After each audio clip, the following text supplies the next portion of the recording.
সবাইয়ের কোশ্চেন, এক রাত বেরিয়ে কি হবে?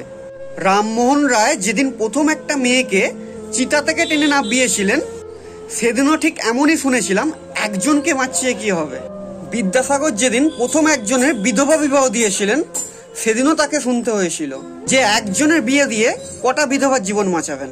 বেথুন যেদিন মানুষের বাড়ি বাড়ি গিয়ে তাদের বাড়ির মেয়েটিকে স্কুলে ভর্তি করতে বলেছিল, সেদিন তাকেও শুনতে হয়েছিল যে এই কয়েকটা মেয়েকে বিদ্যাপতি করে কি হবে। যেদিন ক্ষুদিরাম ফাঁসির দড়ি গোলায় পড়েছিলেন, সেদিনও ওনাকে বলেছিলেন ওই একজন ঝুলে গিয়ে কি হবে, দেশ স্বাধীন কি হবে। প্রশ্নটা খুব বড় পুরানো, কিন্তু ইতিহাস সাক্ষী আছে তারপর কি কি হয়েছে এই প্রত্যেকটা ঘটনার পরে।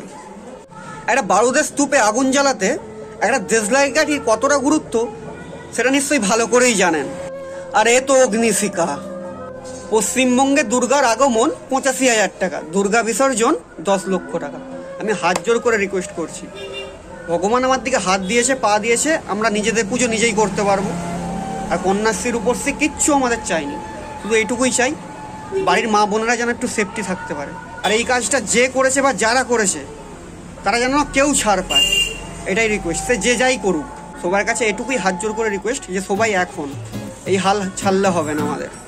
যারা এই কাজ করেছে বা যুক্ত আছে তাদেরকে কঠিনতম সাজা দিন, আমরা সবাই মিলে 10 লক্ষ টাকা তুলে দেবো। আমাদের এইরকম ভিক্ষা চাই না, আর টাকা দিয়ে মা বোনের ইজ্জত কেনা যায় না। সব মেরুদণ্ড কিন্তু টাকাতে বিক্রি হয় না।